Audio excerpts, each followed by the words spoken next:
ರಾಜ್ಯಕ್ಕೆ ದೇಶಕ್ಕೆ ಸರ್ಕಾರ ಇದೆ, ಹಳ್ಳಿಗಳಿಗೆ ನಾವೇ ಸರ್ಕಾರ ಅಂತ ಹೇಳ್ಕೊಂಡು ರೂಲ್ ಮಾಡ್ತಾ ಇದ್ದಂತ ಲ್ಯಾಂಡ್ ಲಾರ್ಡ್ ಗಳ ವಿರುದ್ಧ ಹೋರಾಟ ಮಾಡೋ ಸ್ಟೋರಿನ ಹೇಳೋದಕ್ ಬರ್ತಾ ಇರೋ cinema land lord.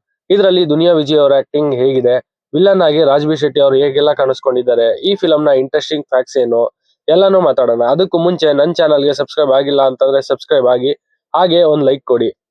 Land lord Duniya Vijay Jadesh KMP ಅವರ ಡೈರೆಕ್ಷನ್ ಬರ್ತಾ ಇರುವಂತ ಸಿನಿಮಾ. ಇದು 1980 ಕಾಲಘಟ್ಟದಲ್ಲಿ ನಡೆಯುವಂತ ವಿಲೇಜ್ ಸ್ಟೋರಿ ಆಗಿದ್ದು, ಇದರ ಇಂಟ್ರೆಸ್ಟಿಂಗ್ ಫ್ಯಾಕ್ಟ್ಸ್ ಏನೇನು ಅಂತ ನೋಡೋದಾದ್ರೆ, ಮೊದಲನೇದಾಗಿ ಇದೇ ಫಸ್ಟ್ ಟೈಮ್ ಕನ್ನಡದಲ್ಲಿ ರಾಜ್ಬಿ ಶೆಟ್ಟಿ ಅವರು ಒಬ್ಬ ಕಡಕ್ ಲ್ಯಾಂಡ್ ಲಾರ್ಡ್ ಅಂಡ್ ವಿಲನ್ ಆಗಿ ಕಾಣಿಸ್ಕೊಂಡಿರೋದು. ಎರಡನೇದಾಗಿ ದುನಿಯಾ ವಿಜಯ್ ಅಂಡ್ ರಾಜ್ಬಿ ಶೆಟ್ಟಿ ಅವರ ಫೈಟ್ ಸೀನ್ ಹೆಂಗಿರುತ್ತೆ, ಫಿಲಂ ಅಲ್ಲಿ ಹೇಗೆಲ್ಲ ತೋರಿಸಿದ್ದಾರೆ ಅನ್ನೋದು.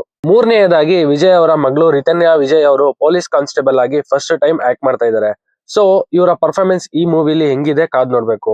ನಾಲ್ಕನೆಯದು ರಿಚಿತಾ ರಾಮ್ ಅವರ ಕಡಕ್ ಲುಕ್, ಹಾಗೆ ಓಮ್ಲಿ ವೈಫ್ ಆಗಿ ದುನಿಯಾ ವಿಜಯ್ ಅವರ ಜೊತೆ ಇವರ ಎರಡನೇ ಕಾಂಬಿನೇಷನ್ ಹೇಗೆ ವರ್ಕೌಟ್ ಆಗಿದೆ ನೋಡ್ಬೇಕು. ಐದನೆಯದು ದುನಿಯಾ ವಿಜಯ್ ಅವರು ಒಬ್ಬ ತಂದೆಯ ಕ್ಯಾರೆಕ್ಟರ್ ಮಾಡ್ತಾ ಇರೋದು ಇದೇ ಫಸ್ಟ್ ಟೈಮ್, ಅದು ಕೂಡ ಅವರ ಸ್ವಂತ ಮಗಳಿಗೆ ಆಗಿರೋದ್ರಿಂದ ಅದು ಎಷ್ಟು ಮಟ್ಟಿಗೆ ವರ್ಕೌಟ್ ಆಗಿದೆ ಕಾದ್ ನೋಡ್ಬೇಕು. ಆರನೆಯ ಫ್ಯಾಕ್ಟ್, ಉಮಾಶ್ರೀ ಅವರ ಹ್ಯಾಂಗರ್ ಅಂಡ್ ಎಮೋಷನ್ ಇಲ್ಲಿ ಎಷ್ಟು ಚೆನ್ನಾಗಿ ತೋರಿಸಿದ್ದಾರೆ ಅನ್ನೋದು. ಅಷ್ಟೇ ಅಲ್ಲ, ದುನಿಯಾ ವಿಜಯ್ ಅವರ action and stylish fight, film ಅಲ್ಲಿ ಇರುವಂತ emotion, revolution and government rules ಇದೆಲ್ಲ ಇಂಟ್ರೆಸ್ಟಿಂಗ್ ಆಗಿದೆ.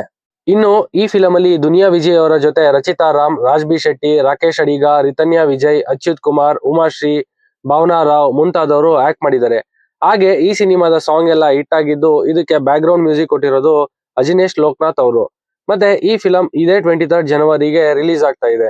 ಇದೇ 23ಗೆ ಕಲ್ಟ್ ಫಿಲಂ ಕೂಡ ರಿಲೀಸ್ ಆಗ್ತಾ ಇದ್ದು, ಆ ಮೂವಿ ಈ ಮೂವಿಗೆ ಕಾಂಪಿಟೇಷನ್ ಆಗುತ್ತಾ ಅಂತ ಕಾದ್ ನೋಡ್ಬೇಕು. ಅದೇನೇ ಆಗ್ಲಿ, ನೀವು ಕೂಡ ಹೋಗಿ ಒಂದ್ ಒಳ್ಳೆ ಆಕ್ಷನ್ ಡ್ರಾಮಾ ಫಿಲಂ ನ ಥಿಯೇಟರ್ ಅಲ್ಲೇ ಫ್ಯಾಮಿಲಿ ಜೊತೆ ಎಂಜಾಯ್ ಮಾಡಿ, ನಮ್ಮ ಕನ್ನಡದ ಫಿಲಂ ನ ಬೆಳೆಸಿ ಅಂತ ಹೇಳ್ತಾ ನನ್ನ ಈ ವಿಡಿಯೋನ ಕ್ಲೋಸ್ ಮಾಡ್ತಾ ಇದ್ದೀನಿ. ನಿಮ್ಗೆ ಈ ವಿಡಿಯೋ ಇಷ್ಟ ಆಗಿದ್ರೆ ಲೈಕ್ ಮಾಡಿ, ಶೇರ್ ಮಾಡಿ, ಸಬ್ಸ್ಕ್ರೈಬ್ ಮಾಡಿ, ಸಪೋರ್ಟ್ ಮಾಡಿ. Thanks for watching this.